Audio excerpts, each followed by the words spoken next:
আজ মায়ের বোধন, আজ মহাষষ্ঠী। এখন থেকেই পড়ে গেছে মহাষষ্ঠী। যাব সেখানেই পুজোর জোগাড় করতে। দুর্গাপুজোতে আগেও মায়ের কাছে অনেক রকমের কাজ করেছি আর কি, মানে ছোটোবেলায় বিয়ের আগে পর্যন্তও করেছি। সেটা ওই বেলপাতার মালা গাঁথাতেই সীমাবদ্ধ ছিল। কিন্তু এই বছর আমি যাব মায়ের পুজোর জোগাড়ে। জানি না, বেশ ভয় ভয় লাগছিল। তো চলুন আপনাদের সাথে আজকে সেই গল্পটাই শেয়ার করি। নমস্কার, কেমন আছেন আপনারা সবাই? আশা করছি আপনারা সকলে খুব ভালো আছেন এবং সুস্থ আছেন। সকলকে জানাই শুভ মহাষষ্ঠী। তাই আজকে পরে নিয়েছি মায়ের দেওয়া একটা শাড়ি। মায়ের পুজোর জোগাড়ে যাব আর মায়ের দেওয়া শাড়ি পরবো না তা কি হয়? পরে নিয়েছি। আর পুজোর জোগাড় করতে গেলে পা নাকি খালি রাখতে নেই, তাই পরে নিলাম আলতা। খুব একটা পড়া হয় না, এই পুজো আজার সময়তে যা একটু পড়া হয়।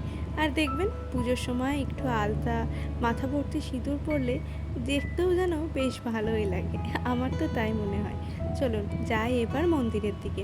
এখন বাজে সন্ধ্যা 6টা মতন। এখন থেকেই যাব। সব জোগাড় তো আর সেই ঠিক মতন জানি না, সবাই বলে বলে দিলে সবাই মিলে করতে করতেও অনেকটা সময় লাগে। আর ওই পুজোর জোগাড় করতে গিয়ে যে সকলে একজোট হয়, সেখানেও কিন্তু হাসি, আনন্দ, গল্পর মধ্যে কখন যে সময় কেটে যায় দেখি হাতের কাজটাই হয়তো অনেকটা পিছিয়ে গেছে। চলে এসেছি। প্রথমে মায়ের মুখখানি দেখে নিলাম, কি যে সুন্দর। আর এই একটি বছরের অপেক্ষা মায়ের জন্য করি আমরা। আর সেই পুজো পুজো পুজো করতে করতে আজকে পুজো চলেও এলো, আবার আজ মহাষষ্ঠী। এখন মায়ের বোধন বসবে। চলে এসেছি আমরা পাশের শিব মন্দিরে।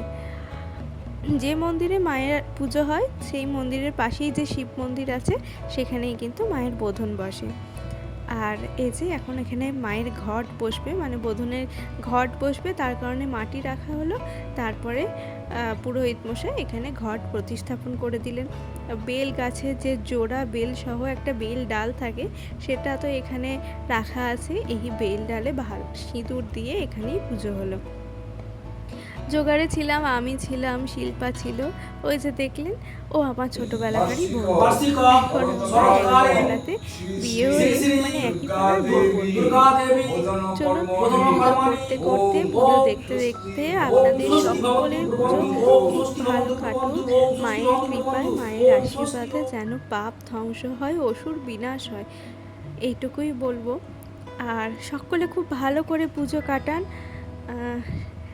আমার ব্লগটা কেমন লাগলো অবশ্যই জানাবেন। ভালো লাগলে একটা লাইক করে পাশে থাকবেন। আজকে আর কি বলবো ভেবে পাচ্ছি না, তাই আজকে ব্লগটা এখানেই শেষ করছি।